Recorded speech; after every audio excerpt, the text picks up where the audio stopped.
শুনে নেব আজকের খবর। বাংলাদেশ সংসদের দেহের অংশের খোঁজে সিআইডি ও ডিএমজি সহ অন্যান্য তদন্তকারীরা বাংলাদেশের সাংসদ আনোয়ারুল আজিম আনার হত্যাকাণ্ডে বনগাঁ সীমান্ত থেকে গ্রেপ্তার হয় কসাই জুবের উর্ফে জিহাদ হাওলাদার।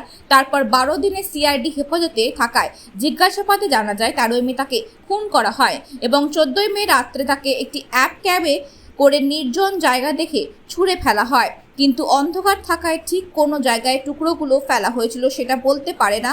আজ রবিবার ফের কসাই জবেদকে নিয়ে ভাঙড়ে কৃষ্ণমাটি ব্রিজ সংলগ্ন এলাকায় চলছে তল্লাশি। নদী থেকে উদ্ধার হলো 5 বছরে শিশুকন্যার মৃতদেহ। গতকাল দুপুরে বাড়ি থেকে বেরিয়ে নিখোঁজ হয় অভিরাজ সংমার 5 বছরের শিশুকন্যা অঞ্জলি সংমা। আলিপুর দুয়ারে বক্সা ব্যাঘ্র প্রকল্পে জঙ্গল সংলগ্ন এলাকার কালকুট বস্তির ঘটনা। দুপুর থেকে এলাকাবাসী তল্লাশি চালালেও মেলেনি হদিশ। রবিবার সকালে এলাকার নদীতে ভাসতে দেখা যায় শিশুকন্যাটি মৃতদেহকে। খবর পেয়ে ঘটনাস্থলে আসে কালচিনি থানা পুলিশ। পুলিশের অনুমান জলে ডুবে মৃত্যু হয়েছে কন্যাটির। মৃতদেহ ময়নাতদন্তের জন্য পাঠানো হবে জেলা হাসপাতালে। আমরা সঠিকভাবে জানতেছি না, ফরেস্ট ভিলেজের বাচ্চা আমরা তো ঘুরে ঘুরে বড় হয়েছে, এইভাবে বস্তির বাচ্চাগুলো এইভাবে বড় হয়।